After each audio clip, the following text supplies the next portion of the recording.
Olá, amigos. Eu sou o professor Danilo Cruz e essa é a minha primeira participação no canal Amigos Espíritas. Eu trabalho no Centro Espírita Paulo e Estevão, na cidade de Salvador, Bahia, e trago para vocês hoje uma reflexão sobre o tema sincronicidade, que foi um tema desenvolvido por Carl Gustav Jung, a quem Joana de Ângeles chamou de escafandrista da alma humana, ele que ia a fundo no âmago do ser. Pois bem, ele sempre se interessou por temas limítrofes, desde o início da sua carreira. Por exemplo, quando ele se dedicou a estudar as diferenças entre o normal e o paranormal, quando ele se debruçava sobre os estudos da mediunidade da própria prima. Pois bem, isso se manteve, ele com interesse por questões fronteiriças, quando começou a estudar as fronteiras entre o inconsciente e o consciente. Daí surgiram os famosos estudos dele sobre associações de palavras, e os complexos, os famosos complexos, vêm daí também. Isso não parou. Quando ele se pôs a estudar as fronteiras entre o individual e o coletivo, daí surgiu toda a sua teorização a respeito dos arquétipos.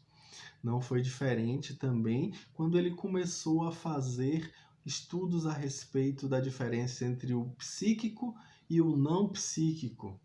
Daí surgiu o seu termo talvez mais famoso, inconsciente coletivo, que depois ele mudou de nome justamente por perceber que transcendia essa noção de inconsciente e passou a chamar de psique objetiva, apesar de que esse nome não colou tão bem quanto inconsciente coletivo.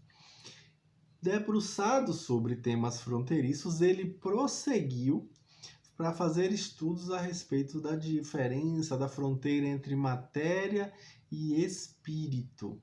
E daí é que vieram os estudos a respeito de psique, a respeito de tempo, eternidade.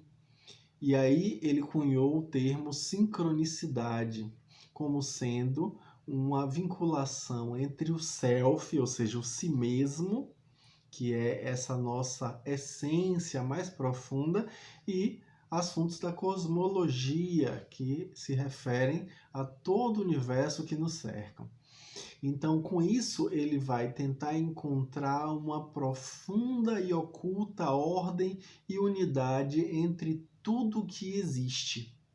Com isso, ele acaba se debruçando sobre um tema do qual ele fugiu a vida inteira, que é a metafísica. Ele nunca gostou de ser chamado de metafísico, de místico ou qualquer coisa nesse sentido. Mas, no entanto, acabou chegando exatamente nesse tema, que é, sem dúvida, o tema pelo qual ele é bastante reconhecido. A sincronicidade, para Jung, é uma conexão não causal entre estados físicos e eventos objetivos. Olha que interessante, vamos cortar em miúdos essa definição, são as chamadas coincidências significativas. O que é uma sincronicidade? É uma coincidência que é repleta de significado. Não é uma coincidência simples, como, por exemplo, eu estou falando, você está me ouvindo. Isso é uma coincidência. Coincidência, estão incidindo ao mesmo tempo duas coisas. Mas isso não é tão significativo assim. Coincidência seria se você estivesse já imaginando que eu fosse falar determinado tema e eu falasse exatamente aquilo. Aí seria uma coisa mais significativa, né? São os supostos acasos que a gente vai encontrar também nas grandes descobertas científicas. E para isso a filosofia da ciência dá um nome, que é serendipidade, que é baseado em um romance escrito em 1754 por Horace Walpole, que fala exatamente do reino de Serendip, que é como se chamava antigamente o Sri Lanka. Nesse romance, ele descreve as descobertas feitas por três príncipes. E essas descobertas afortunadas, essas coincidências significativas são comuns nas descobertas científicas. Se a gente pegar a história da ciência, a gente vai ver inúmeros casos, desde antes de Arquimedes, cujo caso ficou bastante famoso, né, o grito dele de Eureka, quando ele descobriu o princípio de Arquimedes, né, que é uma das principais leis da hidrostática. A gente tem também a história de Kekulé, que é aquele químico da bioquímica que vai falar exatamente sobre o sonho que ele teve com o Ouroboros, que é aquele símbolo da cobra que come o próprio rabo, e com esse símbolo ele descobriu o formato do anel benzênico. Pois é, o benzeno foi descoberto dessa forma. Alexander Fleming também tem uma história famosíssima quando ele deixou em cultivo algumas bactérias, Staphylococcus, mas o seu laboratório ficava muito tempo aberto e no andar de baixo havia um especialista em fungos, em bolor. Pois bem, quando ele chegou de férias, ele encontrou algumas daquelas culturas contaminadas por bolor e, surpresa, o Staphylococcus havia morrido. Ou seja, Alexander Fleming acabara de descobrir a penicilina. Que maravilha, né? São essas descobertas afortunadas. Galvani também tem uma história interessante com relação à descoberta da bioeletricidade, quando a eletricidade estática foi capaz de mobilizar o nervo vago de uma rã que estava sendo dissecada. Com isso, ele deu uma grande contribuição à história da humanidade.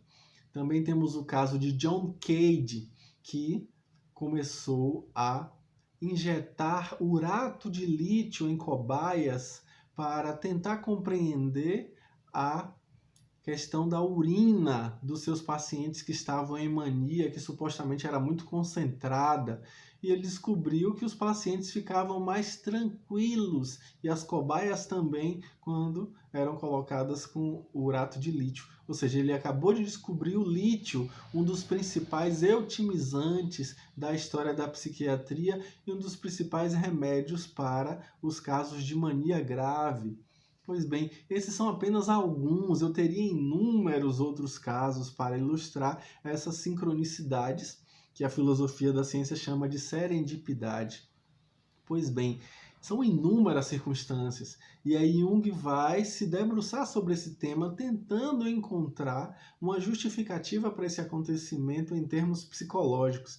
E ele vai perceber o quê? Que sim, quando estamos em momentos cruciais da nossa história, essas coincidências acontecem muito mais intensamente, muito mais frequentemente. Aí ele vai perceber que a serendipidade, na verdade a sincronicidade, é uma conexão não causal entre esses estados físicos e objetivos e vai destrinchar isso como coincidências significativas. Como que ele faz isso? Ele se debruça sobre o estudo do I Ching, aquele famoso método de adivinhação oriental. Pois bem, com o I Ching ele vai conseguir compreender o suposto acaso paranormal como sendo algo de uma função psíquica, uma função psicológica importante. Aí ele vai mais a fundo no estudo da alquimia da China, em especial quando ele prefacia o livro de Richard Wilhelm, chamado O Segredo da Flor de Ouro, que é um livro de alquimia chinesa antiga, que foi traduzido por esse sinólogo alemão, e que convida Jung para fazer o prefácio. E aí, naquele momento, ele vai teorizar sobre esses termos, criando inclusive um título, resgatando um título dos alquimistas medievais europeus, que é o termo unus mundus, que em latim significa justamente um mundo único, a união do mundo entre o psíquico e o objetivo, e o material, o mundo material. Então essa união psique-matéria é coadunada justamente como sendo uma realidade possível de ser estudada. Aí coisas começam a acontecer na prática clínica dele, aliás, a vida dele é repleta de sincronicidades. Tem um caso que ficou bastante conhecido, que era de uma senhora que ele atendia, que tinha dificuldade de entrar em terapia, porque frequentar um consultório de psicólogo não necessariamente quer dizer que você entrou em terapia, né? Pois bem, essa senhora não entrava em terapia por um traço que ela tinha na sua personalidade. Ela era extremamente racionalizadora. Tudo ela racionalizava, não conseguia sentir, ela apenas observava de longe, de forma imparcial, a sua própria vivência. Isso, obviamente, impactava no caminhar da sua terapia, até que ela teve um sonho. Ela sonhou que ganhava de presente um escaravelho de ouro. E ela não sabia o que simbolizava o escaravelho, veja lá. Quando ela estava contando o sonho para Jung, na janela do consultório começou uma batida, um toque-toque persistente. Ele não entendeu, ela também não entendeu o que seria, imaginaram que poderia ser, sei lá, uma criança ou um animal, alguma coisa que justificasse aquilo, e quando Jung abriu a janela, tomou um susto ao ver um besouro. Um grande besouro que naquela latitude seria o que mais proximamente teria de semelhança com o escaravelho. Aí ele pegou o besouro na mão, aquele besouro enorme, e deu para ela, como quem oferece o presente que ela havia recebido no sonho. Ela recebeu aquilo com um susto. Foi realmente uma grande surpresa que pôs, sem dúvida alguma, muito sentimento naquela vivência específica. E quando ela viu aquilo, finalmente ela entrou em terapia. Então é mais um exemplo de sincronicidade, de coincidência significativa que vai ilustrar a obra de Jung por diversas questões, por diversas perspectivas. Uma coisa que é interessante é que Jung vai destrinchar esse sonho e ele vai mostrar que o escaravelho, por exemplo, no Egito Antigo, simboliza renascimento. Seria o que? A oportunidade dela sair da couraça do ânimos, da porção masculina dela. Então, com isso, ela rompe com essa visão racionalizadora e pode finalmente entrar em terapia. Interessante porque com isso Jung vai estudar, vai se debruçar sobre o estudo das pré-cognições, da telepatia, da clarividência, e ele vai, inclusive, se interessar por alguns médiuns famosos, em especial o médium Emanuel Swedenborg, que é famosíssimo, inclusive, no meio espírita, que é anterior a Kardec, que teve uma grande visão do incêndio de Estocolmo. E quando Jung vai se debruçar sobre essa temática, sobre esse símbolo, ele vai falar exatamente que quando nós temos um rebaixamento do limiar de consciência, a gente tem a possibilidade de entrar em contato com um conhecimento superior a nós. Ele chega até a ousar o termo de que a gente entra em acesso ao conhecimento absoluto. Olha que interessante essa fala dele, né? Pois bem, no incêndio de Estocolmo, Swedenborg, na verdade, teve a oportunidade de ver em si mesmo aquele incêndio, como diz Jung, porque, na verdade, ele estava tendo a oportunidade de um desdobramento no espaço-tempo. Ele rompe com a lógica causalista do espaço-tempo e aí vai ter um outro vislumbre da questão do espaço-tempo. Então, Jung vai desenvolver o tema da sincronicidade, colocando que o tempo tem um viés qualitativo, como a gente vai encontrar no texto bíblico, no Eclesiastes, de que há tempo para tudo. Pois bem, esse tempo que há para tudo seria um tempo qualitativo, tem uma qualidade. E aí essa visão para Jung vai justificar por que ciências divinatórias, como por exemplo a astrologia, as adivinhações, por que elas funcionam em alguns casos, né? Quando as pessoas estão vinculadas subjetivamente com aquela temática elas se vinculam à qualidade do tempo. Só que depois Jung abandona essa perspectiva, porque ele vai dizer que se a gente ficar nessa lógica, um fluxo que causa o outro fluxo, que causa mais um outro fluxo, que causa mais um outro fluxo, e a gente o tempo inteiro está preso nesses refluxos e não chega a conclusão alguma. Ou seja, não há como desenvolver uma teoria científica a respeito disso. Aí ele vai desenvolver a visão de que a sincronicidade tem um princípio não causal. E aí ele se associa com o Wolfgang Pauli, que foi Prêmio Nobel da Física de 1945 e vai desenvolver um livro com ele. Olha que ousado para a época, hein? Ele vai desenvolver um livro com Pauli sobre física pós-einsteiniana.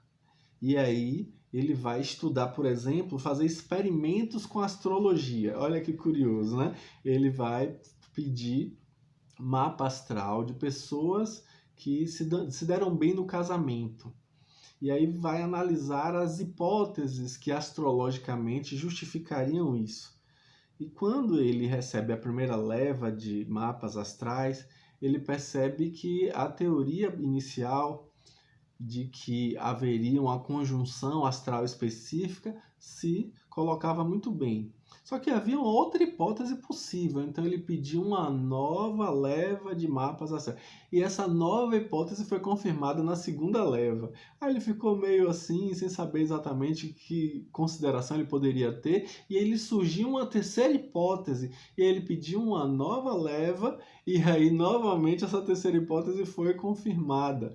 Ou seja, a cada grupo de mapas astrais, uma hipótese foi confirmada. Aí ele resolveu mudar essa pesquisa. Ele resolveu pedir para que seus pacientes, que ele conhecia já muito bem, escolhessem casos específicos. E aí, curioso foi que as pessoas, sem saber, acabaram escolhendo conjunturas astrais, astrológicas, semelhantes ao seu próprio mapa astral. E aí eles chegaram à conclusão de que o estado subjetivo do observador implica na observação, implica de forma a modificar a estrutura da observação. Isso justifica, por exemplo, os estudos sobre efeito de medicação, né? Que quando a gente faz um estudo sobre medicação, os envolvidos, os experimentadores e os experimentados não podem saber se é placebo ou se é a substância, porque se alguém souber, todo o estudo está comprometido. Então, por quê? Porque o efeito do observador sobre a observação se dá. Então, com isso, a gente vê que Jung vai começar a tentar entender uma lógica causal para tudo isso. Né? Só que aí que a gente sabe, a gente é espírita, gente. A gente sabe que as coisas têm um motivo. Como diz Divaldo Franco, toda casualidade tem uma causalidade. É importante a gente rememorar algumas questões do Livro dos Espíritos. Por exemplo, a questão de número 8, quando a gente vai ver uma fala lá nítida, uma fala clara, nitidazíssima, se é que existe essa palavra, que é um comentário de Kardec que é brilhante, que fala o quê? Que um acaso inteligente já não seria acaso. Então, coisas que a gente às vezes atribui ao acaso, na verdade, não existe acaso nesse sentido que a gente fala, né? Existe inteligência nessas questões. Aí na questão de número 388, sobre a influência dos espíritos na nossa vida, né? A gente vai ver que a equipe de Kardec pergunta sobre essa questão, né? E Kardec comenta lá que os encontros acontecidos por acaso, supostamente por acaso, na verdade tem o magnetismo dos espíritos influenciando a nossa vida cotidiana. Com essas palavras, né, ele coloca que é a questão do magnetismo, ele usa essa palavra específica. Isso desdobra para a questão de número 525, também falando sobre isso, né, o comentário de Kardec, de que os espíritos influenciam esses encontros, essas questões que a gente às vezes não sabe que está sendo influenciado, né? Essa vontade que a gente tem de mudar de caminho, acaba encontrando alguém, ou quando a gente lembra de fulano, e aí acaba que ele telefona para a gente naquele mesmo instante. Questões assim que são bem interessantes, pois bem, tá lá a explicação em O Livro dos Espíritos. A gente vai encontrar lá desdobramento sobre isso. Na questão de número 536, a gente vai ver uma frase que eu acho que é fabulosa para a gente analisar, né? Que tudo tem uma razão de ser e nada acontece sem a permissão de Deus. Tá aí, né? A gente precisa lembrar disso, né? Que todo efeito tem um sentido, o da evolução, como diz Herculano Pires na sua obra Na Era do Espírito. A gente sempre precisa lembrar disso. Tudo que acontece com a gente nos impele à evolução espiritual. Então a gente precisa, sem dúvida alguma, fortalecer a nossa fé e, de coração aberto, se permitir aprender, porque em tudo a gente aprende alguma coisa. Todo acontecimento da vida nos traz aprendizado, né? Nem que seja o como não fazer, pois bem, a gente aprendeu alguma coisa, a gente já evoluiu algum pouquinho ali. Então, sem dúvida alguma, precisamos estar abertos para perceber a vontade de Deus ao nosso redor. É importantíssimo, né, que a gente se permita a esse aprendizado, tenha humildade e perceba que quando a gente está aberto para as coisas acontecerem, começam a acontecer essas coincidências significativas, essas sincronicidades. Pois bem, que a gente então abra nosso coração para que aconteça cada vez mais, porque quer dizer basicamente que a gente está alinhado com a vontade do mais alto. Então, que as bênçãos do nosso amigo Jesus amparem esses propósitos que agora nós abraçamos para nos alinharmos à vontade de Deus em nossas vidas. Grande abraço para vocês e até o próximo vídeo, hein? Tchau, tchau!